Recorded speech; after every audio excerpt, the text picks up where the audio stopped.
Hello, everyone, and welcome to the Rock and Roll Beer Guy podcast. This episode is brought to you by Audible. Audible is an audiobook service brought to you by Amazon. And if you're like me and spend a lot of time on the road, or maybe you spend a lot of time brewing beer or on the road with your band to the next gig, audiobooks are a great way to kill time. And using our link, audibletrial.com/RRBG, you can sign up for a free trial of the service. You get 30 days for free, and you get a free audiobook. They have over 180,000 titles to choose from, including books from Chuck Palahniuk, like Fight Club or Survivor, or books about brewing from Jim Cook or Sam Calagione. Overall, it's a tremendous service, and if you use the link audibletrial.com/RRBG, like I said, you get 30-day free trial, no commitments. You can cancel after that, and you get a free book. And you help out the podcast, because everybody that signs up for the trial, I get a little commission on it, and I could use that for the podcast. This episode, we sit down with Zach from Trve Brewing and the band Khemmis, talk a little bit about sour beers and hitting the road. I hope you enjoy it. Cheers.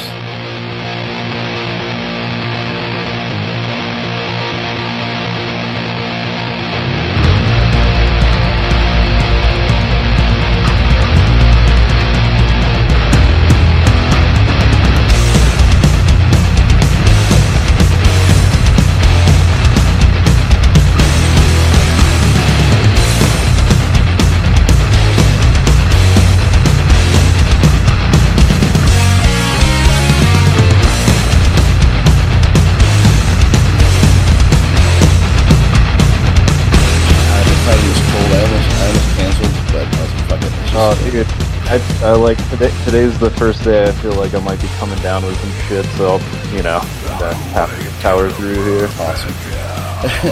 Well, all right, I'm gonna do a little whatever. How you doing? So, welcome everyone to episode 5 of the Rock and Roll Beer Guy podcast. With me today is Zach of the band Khemmis and head brewer of Trve Brewing. What's up, man? Tell me a little bit about yourself, dude. How'd you get into brewing, and what came first, music or beer? Oh, man, music came first for sure. I've been playing in metal bands for like 15 years now. You know, almost all of them unsuccessful, which probably isn't that uncommon. But well, yeah. I mean, a lot of bands are, get stuck in their garage until the what is it? They hit it big. Or they get the one hit. Yeah, or they just end up on Rigs of Dad, which, if you haven't seen, please look that up. Oh, man.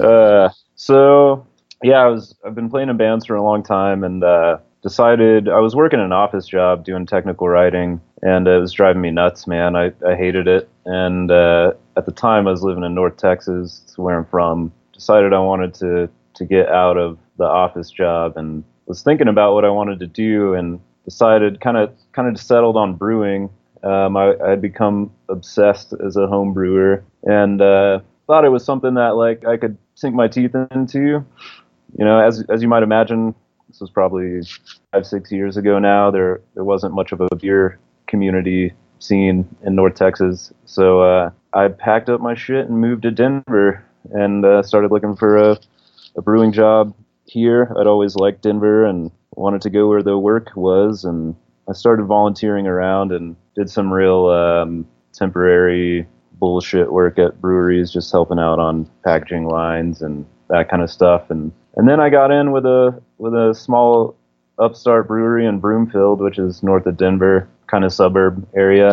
Mm-hmm. Worked my way up to head brewer there over about a year and a half, and then I jumped over to Trve, and then I've been there ever since, going on 4 years, maybe. I've been there for most of the time of the brewery, so. Sweet. Yeah, I remember my first time going to the brewery was with the Cigar City guys, and that was like one of our first stops. Justin and Wayne were like, "Yeah, we're going to Trve." I walk in, I had no idea what I was walking into, but it was just, I saw like Converge posters on the wall and metal was blasting. I'm like, yeah, this is my place. That's cool. Yeah, I think with the first time I met you there, you were still at Cigar City. Yeah, for sure. Yeah. So I would say your specialty is sour beers, right? That's something you do a lot of. Yeah, for sure, man. I mean, that's kind of been my focus for the last 3 or 4 years. Cool. I've been getting some feedback from some of the listeners and stuff, and a lot of the compliments come from the education standpoint. They're like, oh, I learned listening to your podcast. I learned some things, and I figured we could talk a little bit about what sour beer is, like why is it a thing and how it works out, because there are a lot of listeners apparently that don't know, there aren't huge beer geeks like us. So yeah, when you do yours, is it mostly wild fermentation? Like, are you doing any kettle souring, or is that a touchy subject? No, it's not at all. At this point, no, we haven't. We did some kettle souring really early on. It's been probably 2 or 3 years ago. I honestly can't remember. But now what we're doing, it took me about 2 years, but what I ended up doing was creating a blend of yeast and bacteria, getting kind of all the cultures I wanted together into one big pitchable thing. And so all of the fermentation, for the most part, is with that culture. So all the bacteria and yeast is pitched at the same time at the beginning of fermentation, allowed to do its thing. And we kind of control the way that the fermentation goes with different processes on the hot side of the brewing. So gotcha. So for some people that don't know, like, while there's different ways to make your beer sour, I would say it originated almost as a mistake back in the days. Bacteria got into the beer and it fermented and it got sour, and technically it was what they call an infected beer or something like that. Like, it wasn't right, but it still tasted good. So people just started, I guess back in the day, people just drank it anyway, they didn't give a shit. So but it's become quite a popular style nowadays, and there are different ways of doing it, but like the best way is, like he was explaining, just pitching specific bacteria into the beer.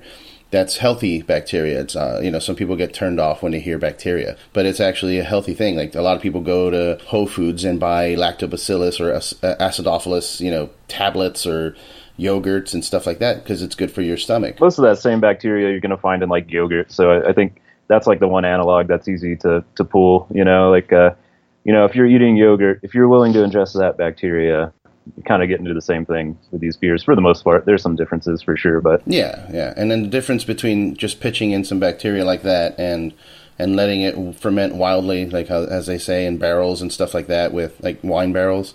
Kettle souring, what's the difference there? So the process is totally different. Kettle souring's a process that involves taking the wort into the kettle and then adding, most of the time it's just some strain of lactobacillus, and letting it drop pH as that bacteria does its acid production, and then boiling it in the kettle once it hits a certain acidity or pH, and then killing all the bacteria at that point. After that bacteria has been killed and the beer is boiled, you add your yeast and it ferments like a normal beer.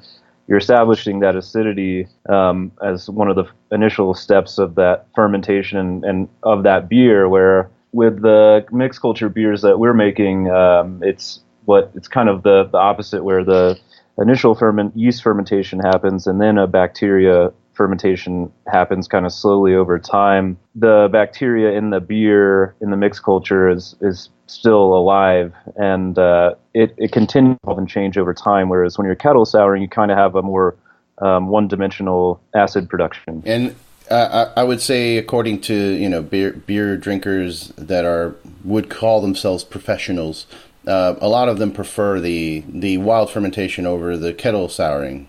I mean, I know there's like a big thing to do online, like on the forums of people trashing breweries that use kettle souring. Honestly, I don't mind it. Some of them are really great, as long as you know how to do it.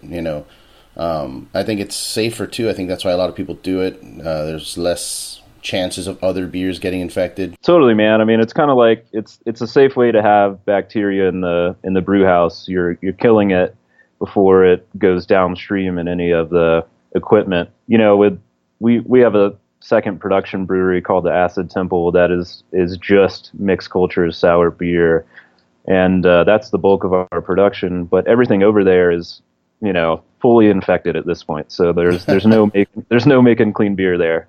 Right. Yeah, and that's the thing. A lot of breweries end up having to open up a second facility just for sour beer. Because of that, a fear of cross contamination, and even though it's nice to every once in a while get a fun mistake like a sour IPA or something, Yeah. But for the most part, you want to keep it contained in one specific area because otherwise all your shit's bacteria infected. Yeah. I mean, when we first were brewing over there, we did a few clean beers, and it was so stressful, man. I was like losing my mind.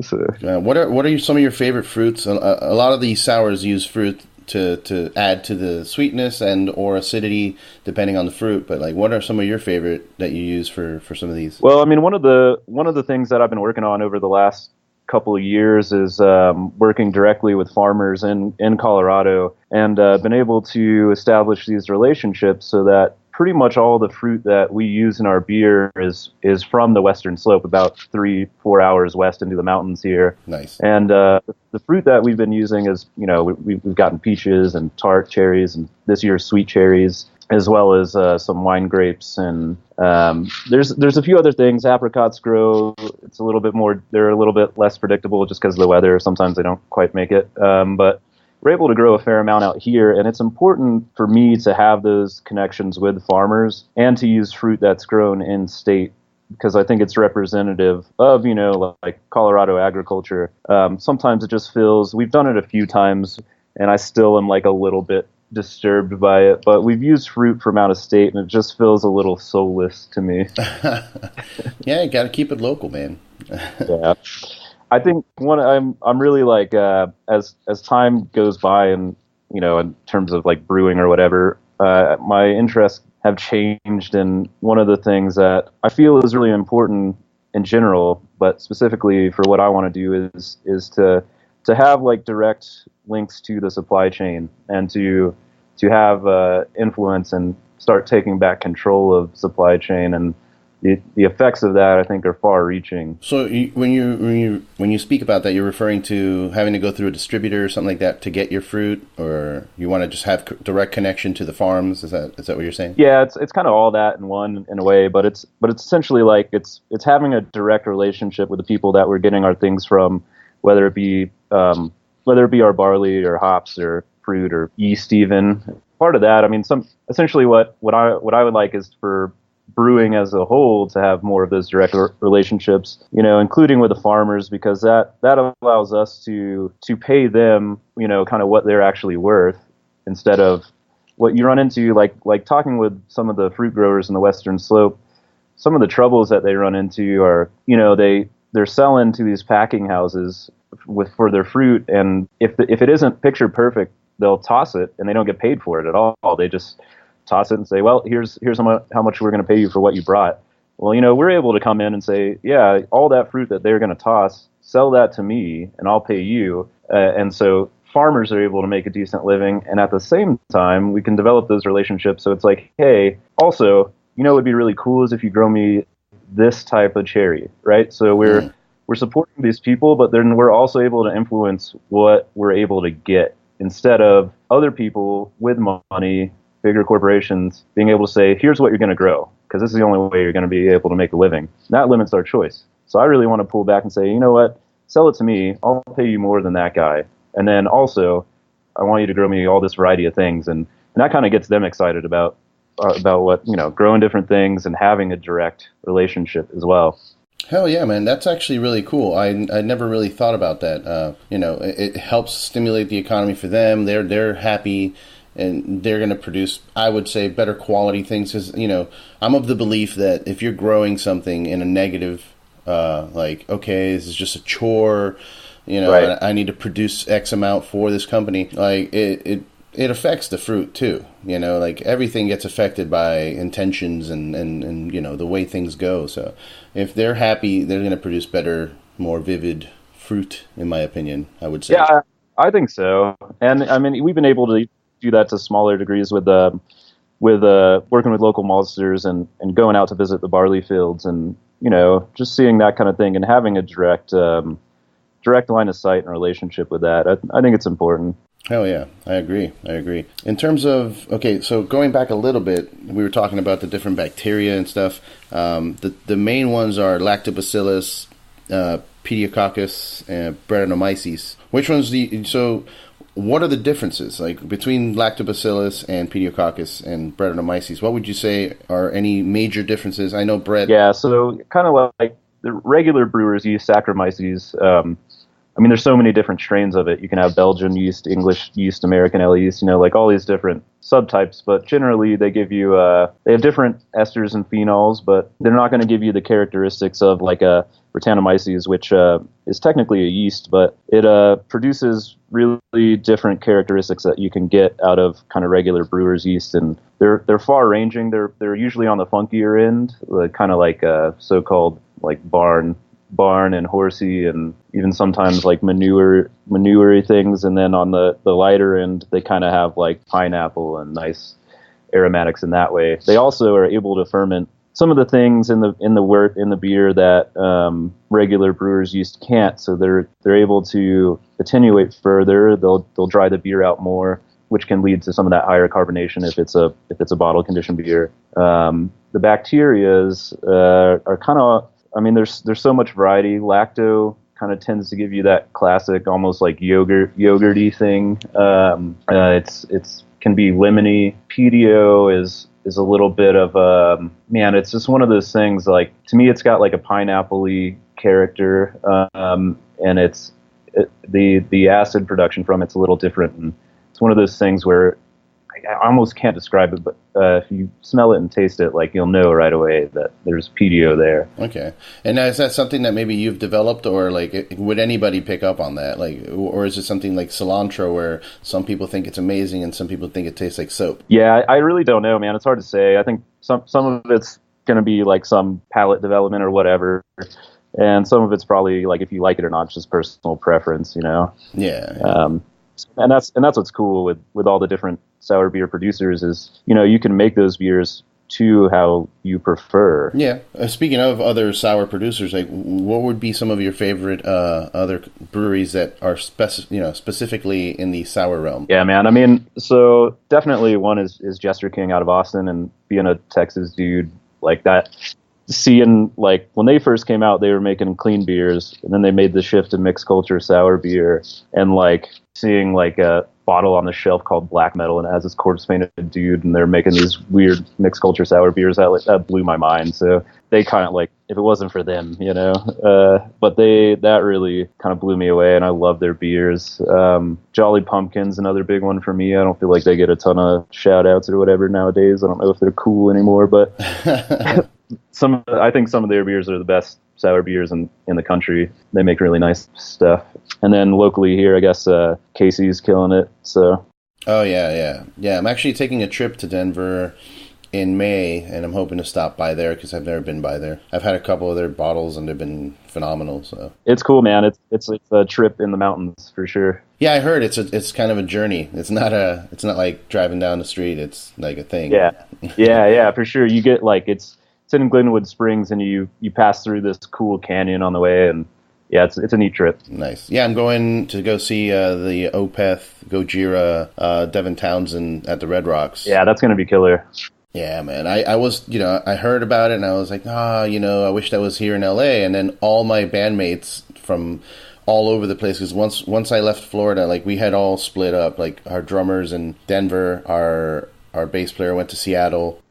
Our I would say fifth unofficial member, our buddy Nick, who's like always been there with us from the beginning and like jammed with us. He makes guest appearances on the album and shit. He moved to Georgia, so the only person that was left in Florida was our guitarist. Holy shit, you guys are all... Yeah, we're all spread out, man. And I got a group text message from all of them, everybody showing me their ticket receipts. Like, oh, we bought tickets, we're going, you better fucking be there. I'm like, oh, god damn it. That's awesome. I guess, yeah, it's the official, like, first reunion since we went our separate ways. Oh, that'll be a great... Yeah, are you going to be in town then, or are you on tour? Because I know you're hitting the road soon, but I don't know how long that trek goes. When is this show? I can't remember. I'm trying to... I think April or March. Oh, you're talking about the Opeth show. That's May 11th. Yeah, I think I'll be around. There's some work stuff maybe, but yeah, I don't know. Well, I definitely want to take a trip out to the brewery. So yeah, of course. Question I was going to bring up to you, like, what are your thoughts on where beer is right now? Like, oh man, I've talked to a lot of people, and it seems like, you either go big or go nano at this point. It seems like there's been a lot of shift for middle ground breweries. So what are your thoughts on that? Yeah, I think it's in a weird place in general right now, honestly. I don't think it's possible to be the next like New Belgium anymore. I think those days have passed, or it's going to be really hard to do that. I think the reality is that the neighborhood brewery, I don't know. And then outside of that, I think it just kind of depends. I'm interested to see, but I think it just depends on what your aims are, Yeah. I think we might start seeing more niche specific kind of stuff. I really have no idea. It's definitely in this interesting place where I think some shit's going to start shaking loose, but it's hard for me to say, I guess. I really don't know. Yeah, I mean, I definitely see a shift in smaller breweries that kind of just started because they thought brewing was cool. Those guys are going to be having to make a decision as to whether or not, like, all right, we're aiming for the stars. We're going to build something and then sell it, or the passion projects. Those will survive, but at the same time, because they're passion projects, will probably end up staying smaller, which is not terrible. I mean, no, I like that idea of having people come to you, like, hey man, this brewery is here in Denver, and that's the only way you're going to get it. So come get it. It creates attraction to it, like a tourist spot, and then you can have a couple as well. You could spread out. Like, I know, look at Oscar Blues, they got huge, but they're like, oh, we're going to have a spot in North Carolina, we'll have a spot in Denver, and we'll have a spot in Texas. And, smaller breweries could potentially do something like that, but keep it small. Oscar Blues obviously are huge at this point. Totally, man. And I wouldn't be surprised to see more of that either. And it's cool. I like that idea, actually, because, if you're in other locations, you can like make beer specific to kind of where you're at, and so you can like flavor each location. Oh yeah. So, but yeah, I think that's definitely a thing. I agree with you though. I think the smaller breweries are probably gonna stay small. Yeah, it's weird, man. It became so hugely popular. I guess it's like everything, once something gets super popular, it blows up to a certain point where people lose control of it, Yeah, for sure. What about growth for Trve? Like, are there any plans for the brewery that you know of in terms of expanding, moving to a different state? Like, keeping it on topic, since you guys are a small brewery, what are the plans?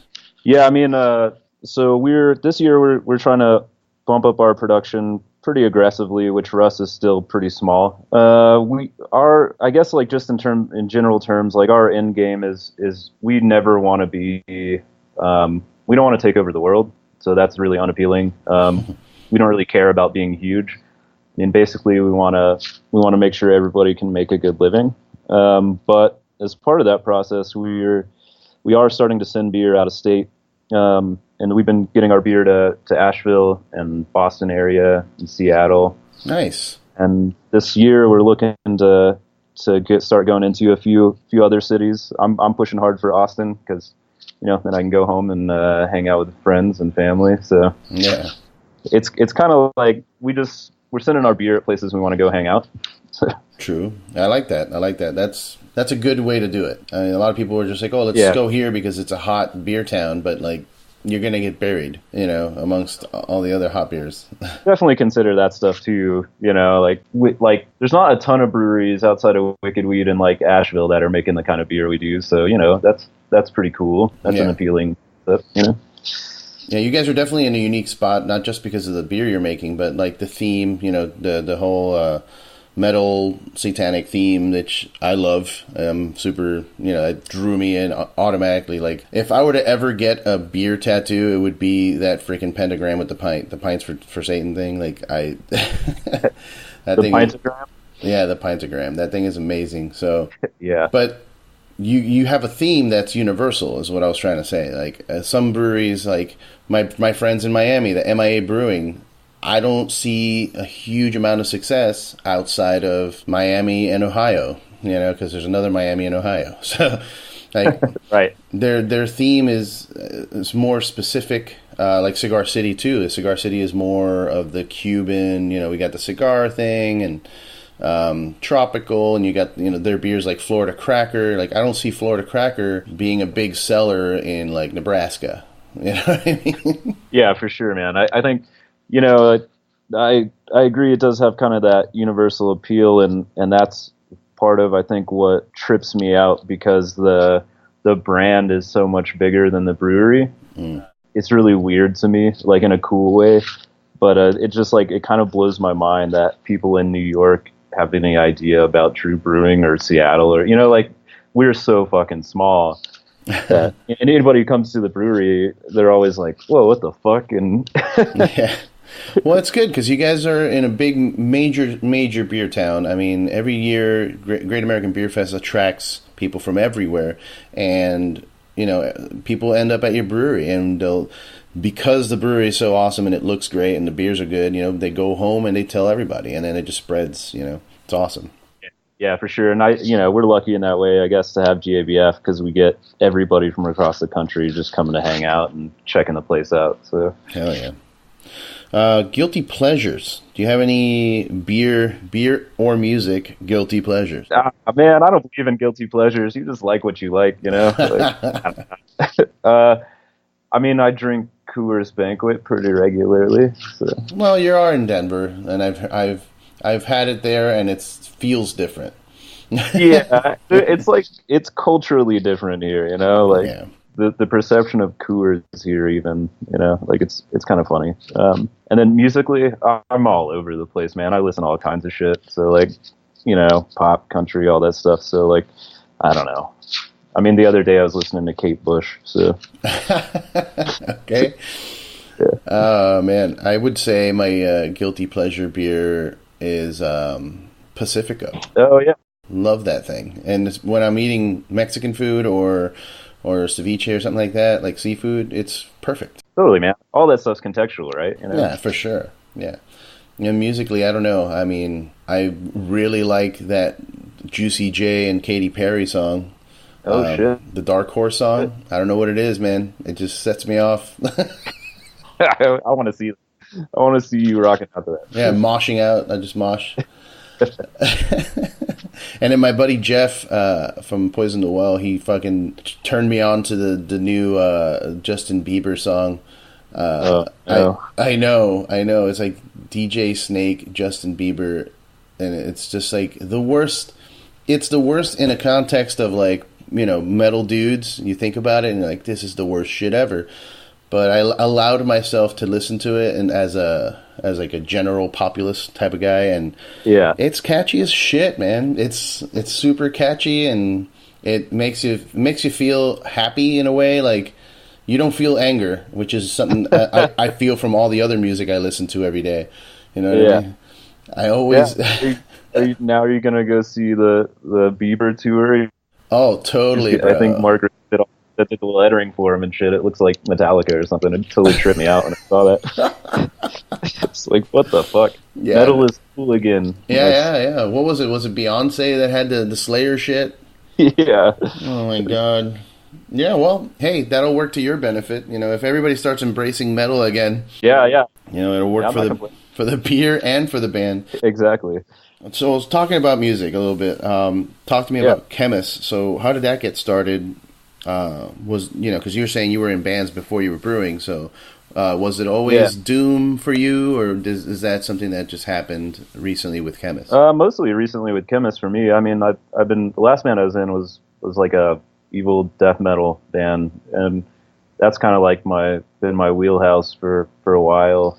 Hadn't been, I listened to doom, but I never really played it. And then, after I moved to Denver, I was looking to join a band, and my buddy Reed from Speedwolf put me in touch with the Khemmis guys. They were looking for a drummer, and it ended up working out. But I had to figure out how to play slow. It was really hard. So I ended up with this thing that I still do, where I put my crash cymbals really high because it slowed me down, and it's become like a way that I keep time and accent things. So it's just developed from previously being a fast drummer to trying to play slow, and when we were first when we were first working on material, we kind of found a mutual love of all things rock and roll in the vein of like Thin Lizzy and ZZ Top, and so we we started not sonically necessarily, but just like the way that we approach things rhythmically and melodically, maybe from that angle, and that kind of influenced my playing as well. So I started, I've been obsessed with Thin Lizzy for a while, but really paying attention to what Brian Downey was doing and being like, man, this is so cool. This guy, like, he's holding it down. He's playing these killer, like, swing shuffle beats, and then he'll sneak in these, like, super tricky fills. And, like, if you never notice it, that's fine. But when you start looking for it, you're like, son of a bitch, this guy rules. So that influenced me a lot. Do you think that's something that happens to a lot of, I would say, younger musicians that were into like blast beats, death metal, stuff like that, where as we get older, we start slowing down and listening to more doom? Is that a thing? Man, I don't know. Fister I think they had this shirt that said like, if it's too slow, you're too young. So yeah, man. I feel that as I've gotten older, for sure. Yeah, I agree. And I think it's just one of those things where you kind of like you start circling back to those things that you kind of grew up with in a way that you always liked, but just like maybe start revisiting that and like shit, this is really good, and in a way that was more like coming back around to like some of the traditional rock and roll for me.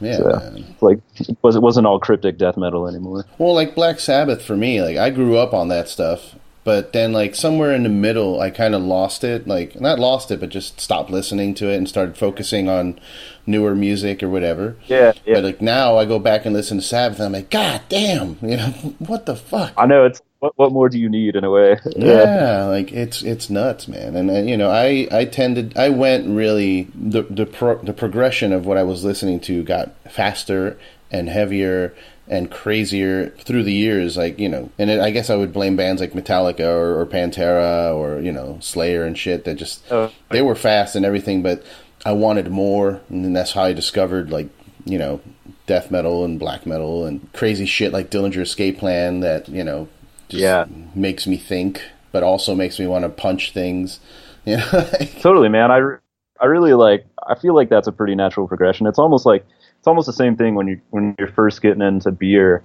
where like the first time you have an IPA, you're like, oh, holy shit, this is cool. And then you're like, I want to drink the most bitter beer on the fucking planet. So then you start drinking like all these crazy hoppy beers, Hell yeah, I never thought about that. And you're like, I want the most imperial stout. Yes. How many adjuncts does this beer have? Add more. Yeah, exactly. And now I'm like, I don't want any of that shit. My metal taste or my musical taste has done the same thing. Yeah. Just give me something a little simpler that's still fucking tasty. Yeah, exactly. The balance, that's what I want. So you say balance. That was actually my next point. How do you balance life, dude? Like I've been in a band. I know how demanding that is. I've worked in the industry for years. I know how demanding that is. Like, how the hell do you have time, and how do you balance it out? I don't have a lot of time. I don't have much free time at all, I guess. And if I'm not at the brewery, dealing with the two brew houses, then I'm at a band practice, and have like a pretty limited amount of hours free every week. But I don't know, man. I've always been a maniac that way, where I try to keep myself busy all the time. And right now I'm playing with a second band too, so I don't know. My God. I can't turn it off. I don't know what's wrong with it. And it's not like Khemmis is not an active band. I mean, you guys have put out an album like every year, I think, right? Is that what's going on? Like, Absolution came out in 2015. Yep. Hunted just came out, and you're already back in the talking about going back to the studio. We'll be in the studio like a week and a half or something. So it's Khemmis is very active and very busy. And actually, so the brewery is more so than ever as well. So I have a calendar now on the wall that I have to look at to keep track of what the hell is going on. Yeah, I can imagine, dude. I would have to set up like alarms on my phone to go off and, oh, hey, practice. Oh, okay, cool. That as it is, I'm busy, but I'm not as busy as you are, and I need to have a calendar with like reminders and shit, because I'll get distracted. I'll forget certain things. Oh yeah. So that's crazy. I don't know, I don't know. And that's a really active schedule for a band. Like, not all bands drop a record every year. Like, most bands take a couple years in between records to do that. And you guys not only have been doing it, but you're getting consistently better. I mean, I would say Hunted is a better record than Absolution, even though Absolution was great. I think Hunted was better, and I think that whatever's coming next is probably going to be better as well. Yeah, I mean, I think everybody in the band would agree with that. We're going in the studio to record a couple tracks for some as of yet unreleased or unannounced releases, and then but I think it's going to be a little bit before we have album 3 ready. It definitely won't be this year. Oh, okay. I was going to say, man. At the same time, man, we have enough material right now, kind of in the wings, to really put it together pretty quick. But we're gonna slow it down maybe a little bit for the next one, just in terms of the not quite as an insane pace. Sure. Of course, I say that shit, man, but who knows? I don't know. Yeah, somebody comes in tomorrow like, hey, I finished the album. Let's go record it. Yeah, pretty much. I'd start working on material and be like, well, this is going well. Let's just keep doing this because it's working, you know? Hell yeah, man. And you guys have received lots of, accolades, and, the band's really taking off. I would say, now you just got the Oathbreaker tour coming up, which is huge. For me, even though Oathbreaker is also in the progress of, getting bigger and more popular, like, they're still in their infancy, but last year with the release of that album, they got a lot of press, and so did you guys. I think Decibel... Album of the year? Album of the year, yeah. Fuck. Yeah. Well, there you go. Fucking Decibel gives you Album of the Year. That's huge, man. Like, Yeah, it kind of blew all of our minds, honestly. Yeah, that was pretty crazy. That's cool, man. Well, I'm happy for you, dude. I mean, I remember checking out Khemmis, a couple GABFs ago with, it was the event with I Hate God, with... Oh, wow, yeah. It was Three Floyds, Surly and you guys, and then it was I Hate God, yep. Khemmis. There was some other band there that was really trippy, man. I don't remember their name at all, but it was like a big dude playing bass, and they would just hit like one chord and scream for a long time. Primitive Man, okay. That shit tripped me out. I mean, aside from the fact that I was in Denver and it was my first time there. It was my first time experiencing recreational marijuana. Like, just walking into a store and being able to just say, oh, okay, cool, I'll buy these cookies. And then, Yeah, that shit it's pretty crazy, man. That still kind of blows my mind. Well, we passed it here in California. It just hasn't gone into effect until next year, but shit's going to get crazy around here. Yeah. Yeah, it's really funny to be able to walk into a store, like a weed store, and they just have a menu on the wall, and they're like, what kind of high do you like, Like, yeah, what kind of psychological issues are you dealing with? Exactly. Like, which one, do you want to get hyper and creative, or do you want to lay down on the couch and watch Netflix for 5 hours? Yeah, they're like, oh, does your back hurt or does your chest hurt? Because we have a weed for each of those, It's like hyper specific. Yeah, I still don't understand that. Like, I've been playing around with it here too, because I do suffer from a lot of injuries and painful things. Like, I had a bad car accident back in 2002 where I got destroyed, and most of my insides are a mess. So I've been looking for something to fix that, and like, I don't know the difference. They're like, oh, try this one, it's good for your back, and then I do it, and I'm like, my whole body's numb, so it doesn't matter. Yeah. I'm like you, man. I have the same kind of like, yeah, that got me high. Yeah, I'm not a connoisseur by any means. Like, I hear people telling me shit like, oh yeah, this one has more of a feel like for your shoulders. I'm like, get out of here, dude. I'm stoned and I want to lay down and eat cookies. That's all I want to do. I just want to munch and sleep. That's all. Totally. Most people probably look at beer the same way, though. You know what I mean? I suppose, yeah. I mean, everything like that has its world. Like wine, wine as well. Some people are super into wine. I can tell certain differences. Right. I'm not a sommelier by any means, but I do know some things about wine. But I think beer is way more interesting. There's way more variables, different ways, because ultimately with wine, it's either red or white. Yeah. I mean, I agree with you, but I feel like I'm biased. So Well, you are. We're both a little biased, but they also got to realize that there are limitations. Like you could say that with beer too. Like okay, there's ales and there's lagers or whatever, but yeah, but there's so many variables. Yeah. With ales, even just with ales, you got everything. Yeah. Between pale ales or stouts or whatever. Where wine, you could tell me that a Merlot or a whatever is richer than a Cabernet Sauvignon, but at the end of the day, it's fucking grape juice. Totally. I mean, it doesn't taste like chocolate. It doesn't taste like coffee. Doesn't taste like strawberries or raspberries. It just tastes like grapes. Yeah. But, not appreciating the terroir, though. So yeah. I mean, I guess we're all in our different fields for a reason. Yeah.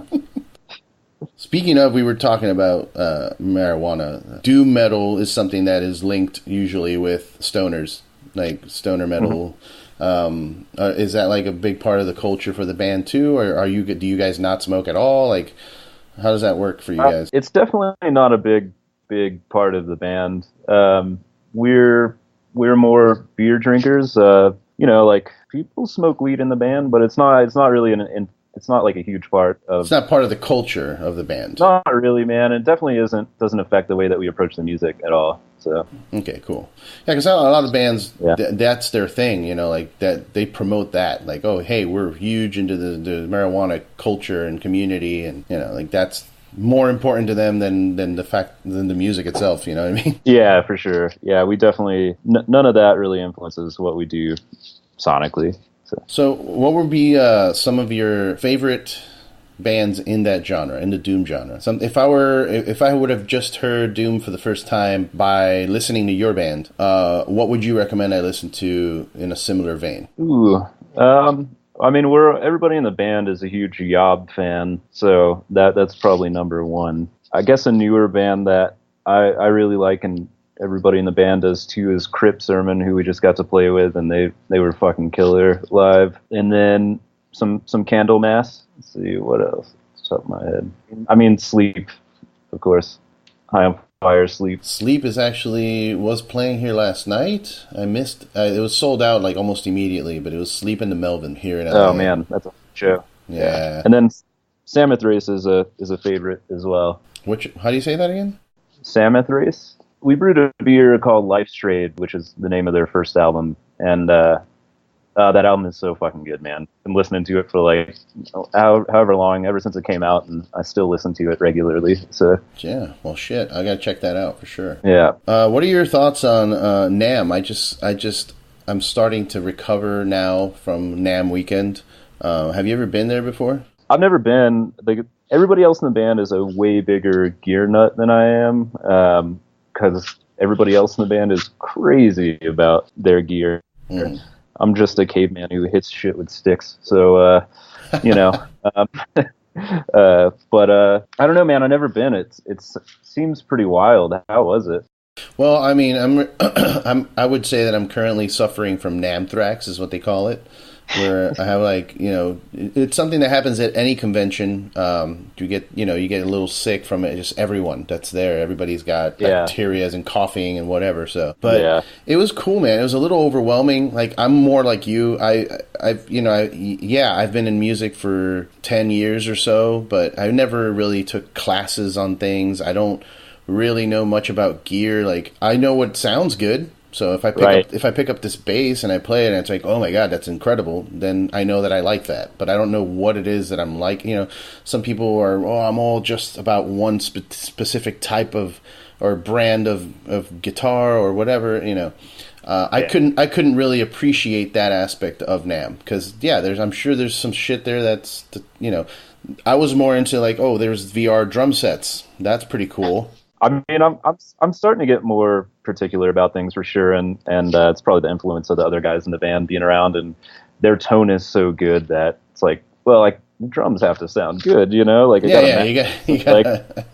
so, I definitely am particular in a way, but at the same time, I try not to torture myself by looking at things I can't afford.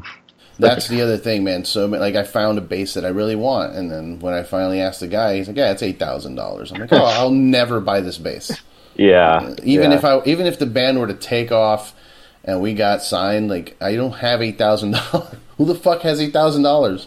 Yeah, I know. That stuff blows my mind, man. And then it's like, oh, you really want to take that $8,000 bass on tour? Yeah, no, I want to put it in a frame and put it in my wall and never touch it. Yeah, totally. But yeah, no, it was just a lot of gear, a lot of stuff that, interesting technology and shit. And then it's always cool to like run into people, like you're walking around like, oh, look, there's Stevie Wonder. And, or that's insane. Yeah. Because it's funny because when I went in my mind, I was like, okay, this is like a metalhead thing. And then I realized, no, it's about every genre of music. And there's just badass motherfuckers walking around all over the place. That's so cool. Yeah. And then, but I would say that obviously the best for me, because I'm not a gearhead, the best was the after parties and stuff, just hanging out with our friends, our friends know other friends, and, just make new friends. I was hanging out with Dave from Revocation, and it's like, oh, look, there's Tozen and Misha from Periphery, which I've met him a few times already, but, it's just like, it's lots of camaraderie. There are definite cliques that go around. Like, there's one group of people here, and you gotta, if you want to hang out with that group of people, you gotta go to the other hotel, because it's across the street. So, it's interesting. It's like a cool party, meeting, networking thing. So I'll definitely do it again next year.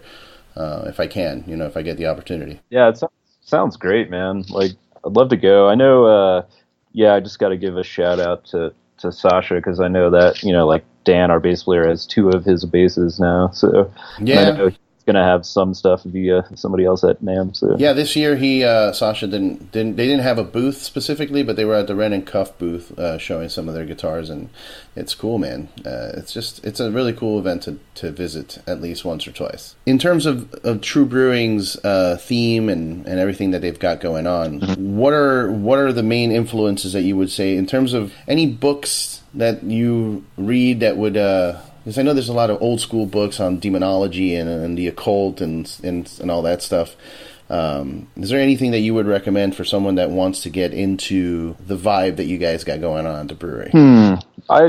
Specific to the brewery, no, not really. I think we have fun kind of playing around with that imagery, but it's not like based off of one particular thing. We kind of pull from all over. In terms of on that side of things for the aesthetic. Because I know the dude that does the art for the brewery, that does all the label art, also does the art for the band. I forget his name. Yep. Sam Turner. Sam Turner, right. And I know that Khemmis, has a very specific theme going with the art as well, like the Wizards look. Yep. What's the story behind that? And I mean, I was wondering if there was something like similar going on at the brewery in terms of label art. Like, is there some kind of story that you guys are telling, or something that you're pulling from? So that's kind of what I meant. So Sam Turner is a total badass and does all the art for the brewery, and has done the 2 Khemmis album covers. The theme for like stuff at the brewery, it revolves around. A lot of the time we're pulling the beer name from like a song from a band that we like. And so we'll kind of like have the art will be a nod to the band or something in that way. Okay. Try to make it like more subtle, so it's not just like, okay, I get it, it's Celtic Frost, or whatever. It's like we can use the lettering and maybe like a similar graphic style or something. With Khemmis, Sam did an early shirt design for us. That was a wizard pouring a beer into a chalice, and that's actually on my laptop right now as a sticker. Yeah, we were like, man, that wizard's so fucking cool. When we were talking about art for Absolution, the first album, I'd always like loved the Frank Frazetta album covers, like Molly Hatchet always had, and like Nazareth. Like I can remember being a kid just looking at those album covers, just staring at them and thinking it was so cool.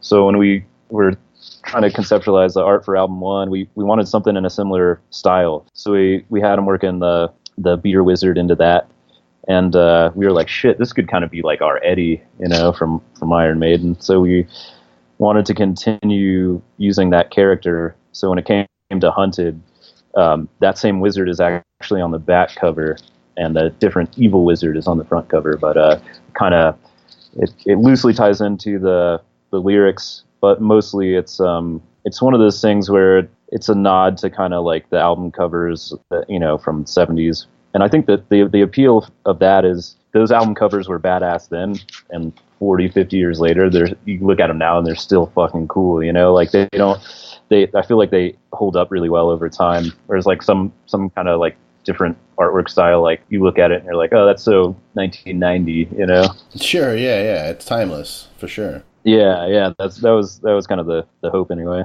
Have you guys ever thought of doing some kind of animated thing with him, using that style, like, kind of since you are taking a nod to the 70s, like people used, Pink Floyd did that with The Wall and stuff like that. Like, any thoughts of maybe doing some kind of animated story that goes with some of the music, or is that too big and grandiose?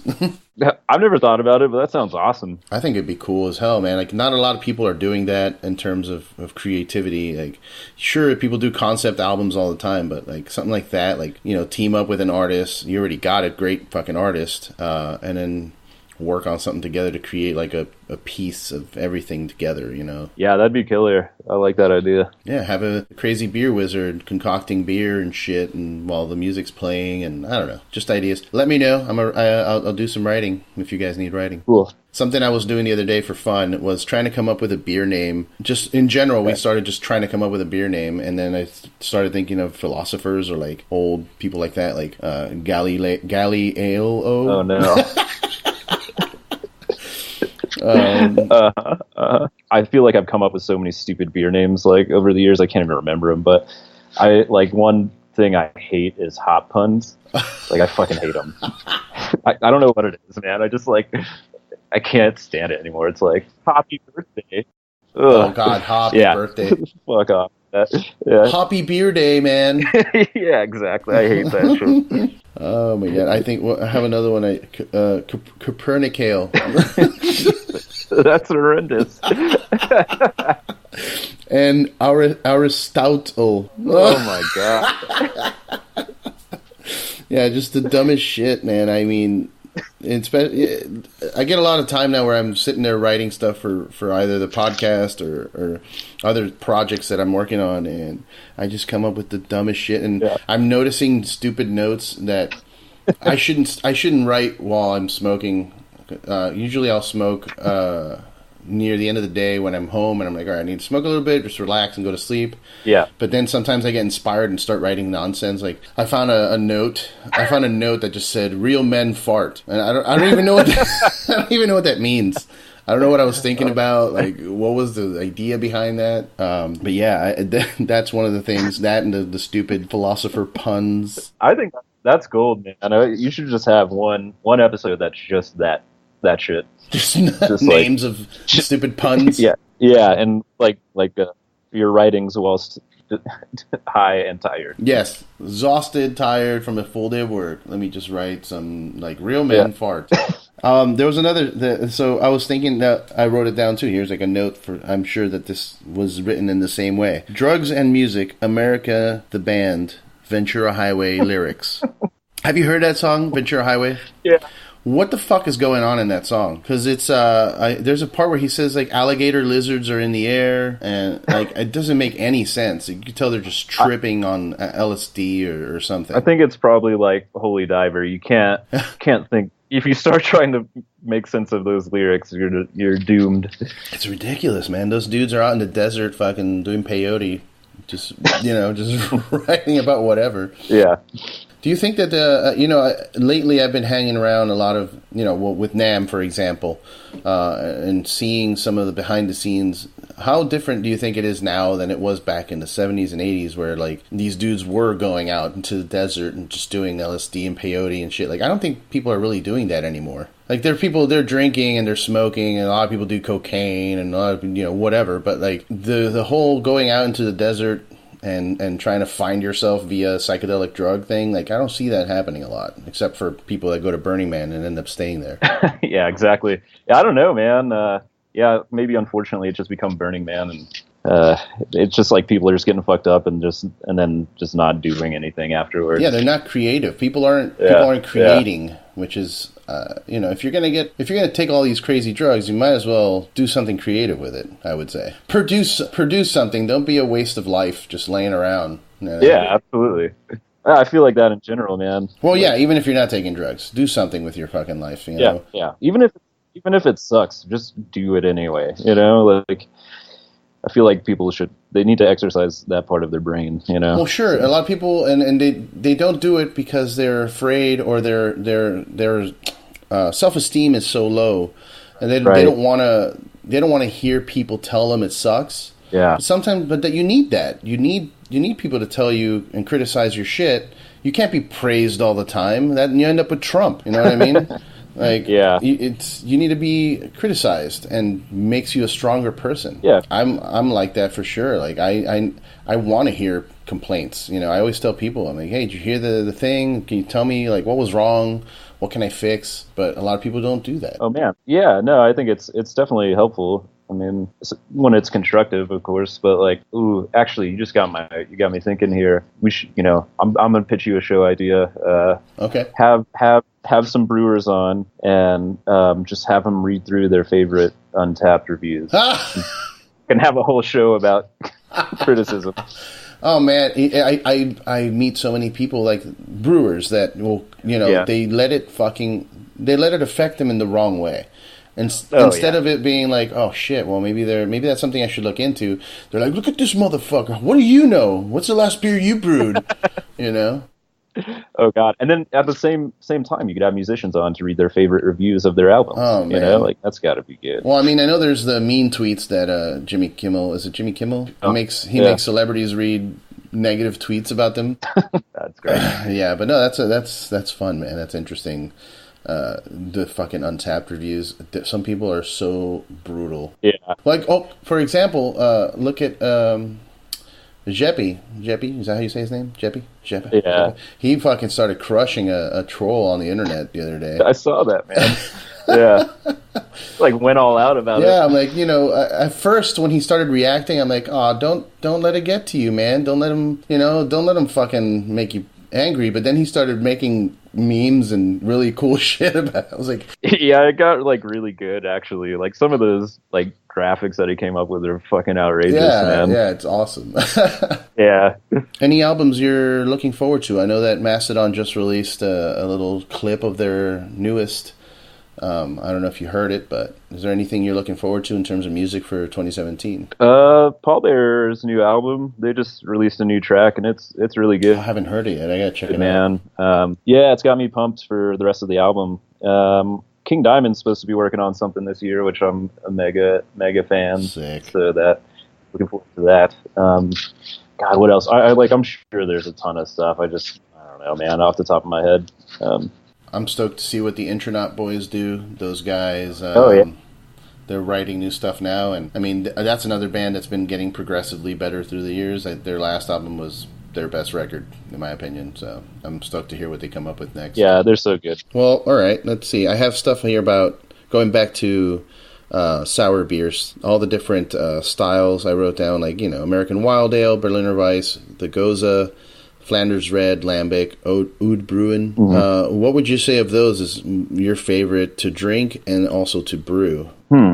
I guess that's really interesting. I don't really think about style stuff very much, to be honest with you, in terms of on making the beer. I really like the way that I conceptualize the beer is the end product first. So I think of what I want the beer to taste like, mm-hmm. and then I try to figure out how to get there. And I almost never think about it I want to make an Oud Brewing.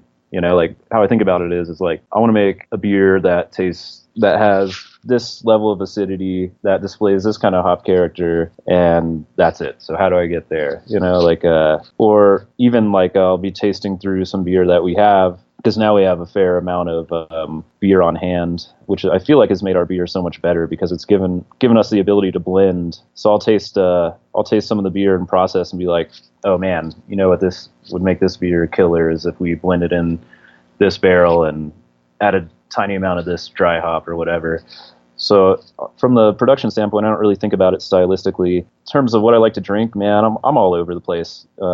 Sour beer, I kind of like hoppy sour beer if it's not too over the top. It just really depends. I guess I'm more like certain breweries. I had a brewery that kind of blew my mind this year was Scratch Brewing. Oh, I haven't heard from them.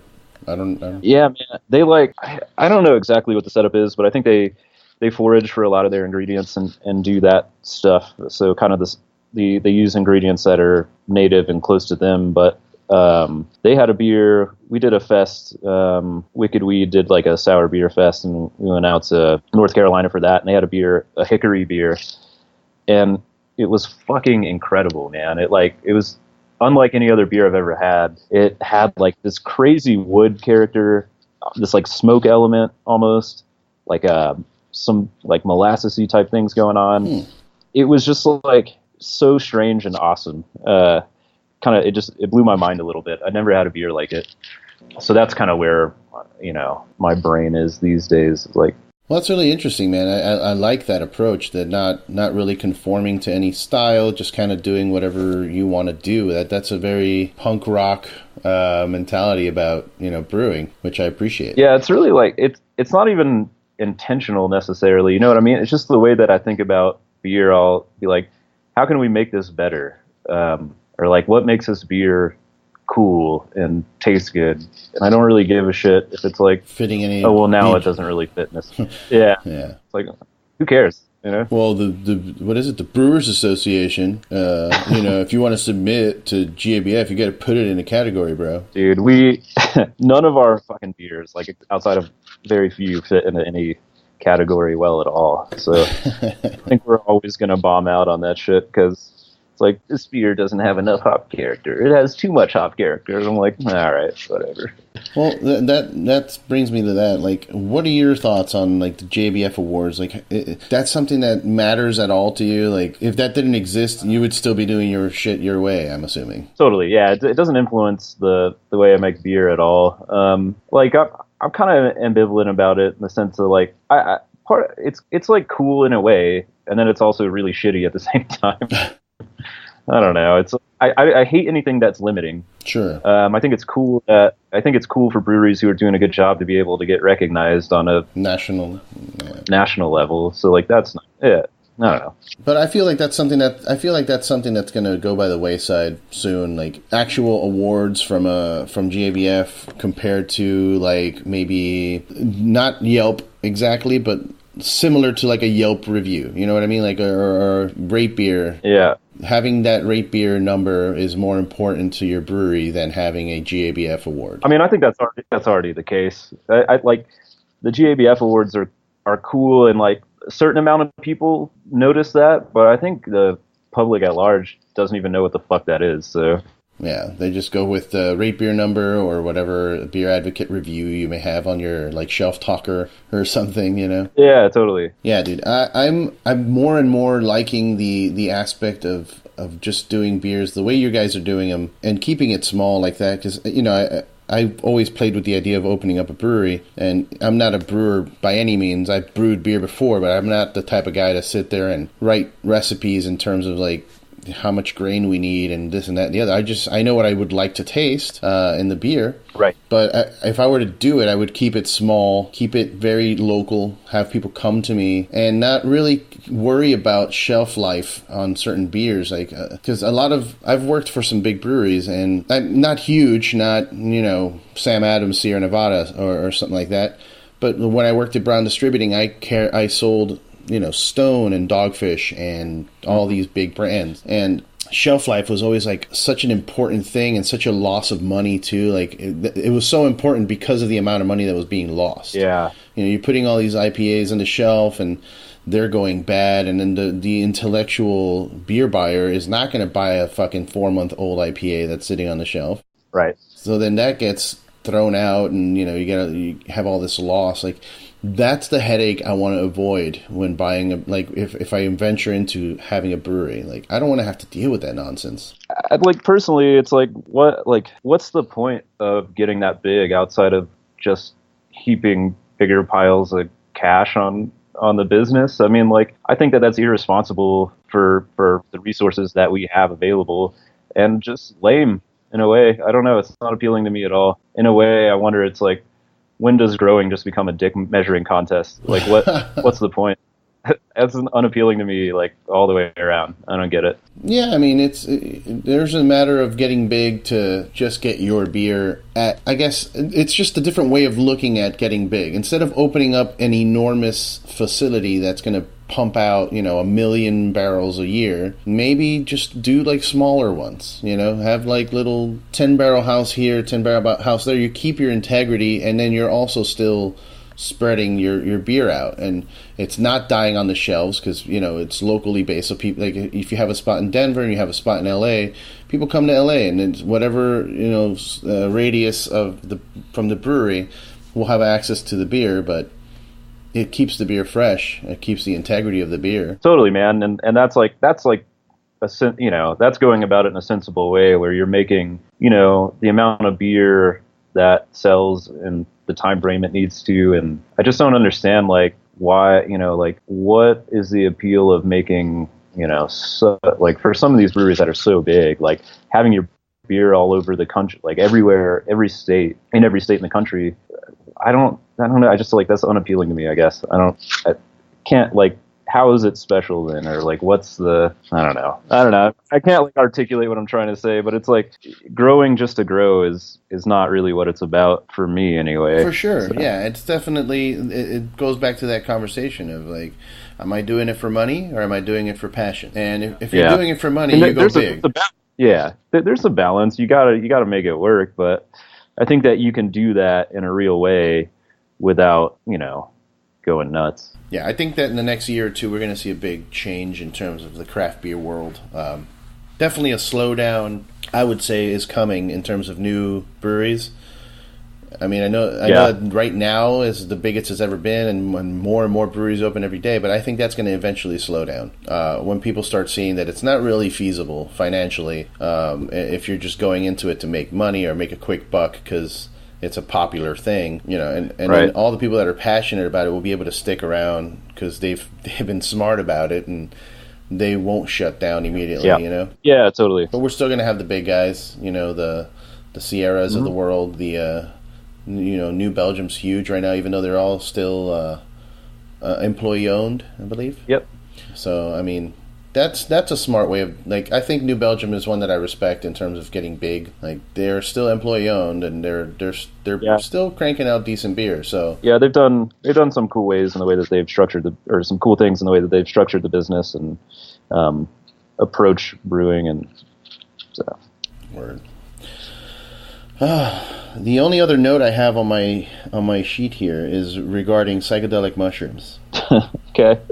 And if you think that that's something that eventually will make its way into a medicinal, legal kind of thing, like the way marijuana was, years ago, marijuana was, it was the devil. You know what I mean? You go to jail, you're gone crazy, you need to go get an exorcism, whatever the fuck, because you smoked weed. But now you have multiple states that have it legally as recreational, and several others that are doing it for medicinal. I saw a news report about the positive effects of psilocybin mushrooms and how they can help people deal with psychological trauma and all kinds. So do you think that's something that eventually we'll be able to go to a clinic where you take some psilocybin and it's like a room where it's set up for you to have a decent experience and not trip out and not hurt yourself, and do you think that's something that'll happen eventually? Holy shit, I have no idea if it'll happen, but that would be great. Right? I mean, I think a little kind of like a daycare. You go in there, like, you get, obviously, some screening processes, obviously, like have a doctor analyze you, like, okay, you're not entirely crazy, but you do have some psychological trauma that you suffered as a child that you don't even know about. And we're going to put you in this room, you're going to eat some mushrooms, and you're going to deal with it, Yeah. Yeah, man, I don't know. I mean, like, that would be great, I think. So I think we would be living in a different world if that was something, like a positive world. I think things like Trump wouldn't exist if everyone was able to safely try out psilocybin mushrooms in their mind, you know? Yeah, totally. Although I guess, yeah, now that you mention it, the odds of that happening in the Trump Oh, no. Trump No, States, shit's not happening. Shit's not going to happen. Nothing's going to happen. Nothing good is going to happen. Nothing good. For the next 4 years. Okay, we're in for a rough ride. But like I've told people before, I feel like it's time for us to, you know, that passion that we had back in our youth. We bring it back. That fuck the government. You know. Mm-hmm. Stand up, fight for your shit, you know, make some punk rock music, go make some metal music, you know, create some cool art. Yep. You know, we've gotten a little complacent with or happy with what Obama was doing. Most millennials or people that are of sound mind and not like, you know, sleeping with their cousins in Alabama or something. Tend to think that Obama did a good job, and it was, you know, you couldn't get mad at him except, you know, like again, unless you were racist and you're like, oh, whatever, you know. Yeah, right.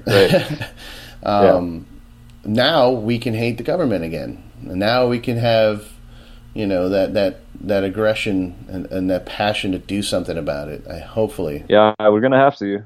So. Yeah, dude. I think he's gonna get impeached soon. And then we're just going to have to put up with Mike Pence's bullshit. Oh, God. Yeah, it's like, what is worse? I don't know, dude. I mean, I feel like Pence is retarded and he will put on a bunch of, you know, dumb things into place. But I think that Trump will get us into fights, you know, and... Yeah. Yeah, and the Pence will just fate heal all the gay people, so, you know. Yeah. Like, this is going to get, like... The rest of the world's going to start wanting to fight us. You know what I mean? Yeah. So I don't know. I'm kind of... Right now, I'm just focusing on creating and dealing with the everyday until, you know, the shit really does hit the fan. Once I start hearing explosions outside, I'm going to move to Mexico and fucking go. It's not that far of a drive, you know? Yeah, I was starting to wonder if he wanted to build a wall to keep everybody in. Yeah. It's a prison. People are going to want to get out. You know, I'm going to want to get out. Are you kidding? Right. I want it. I've already thought about it multiple times. Like, if I can go over there, teach kids how to brew beer, teach them about music, and teach them about English, like speaking English, even though that's probably something that that's not going to be a worthy commodity down the road once people realize that, you know, we're still pretty dumb. Like English, maybe learn another language. Yeah. Oh God. Yeah, that's all I had, man. So thank you for thank you for doing it.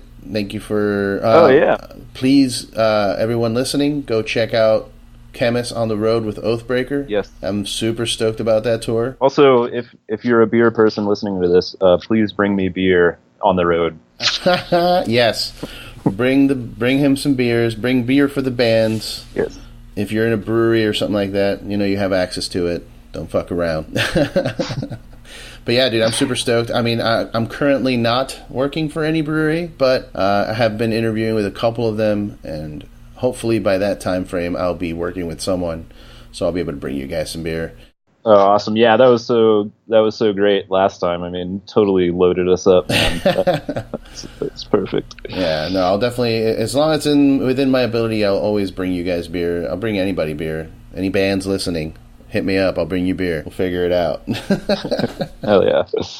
But yeah, thanks for doing this, dude. Check out Khemmis online. What's the Instagram? Khemmis Band? Khemmis Doom. Khemmis Doom with a K. Khemmis. Doom. Yep. And check out the brewery, True Brewing, True with a V. Yep. Yeah, if you're ever in Denver, swing by that place. It's rad. It's got great beer. Just a cool vibe all around. Right? Anything else you want to plug? I don't think so, man. I will say that we have a few cool collaboration beers coming up this year with Jester King and Burial and American Solera. So on the beer end, keep your eyes open for that. And hopefully people didn't find this too boring. No, man. And the Jester King collab, I saw pictures of that. I'm stoked to try that. Yeah, it's going to be nice, man. Cool. All right, man. Well, thanks for doing this, and thanks everybody for listening. Cheers.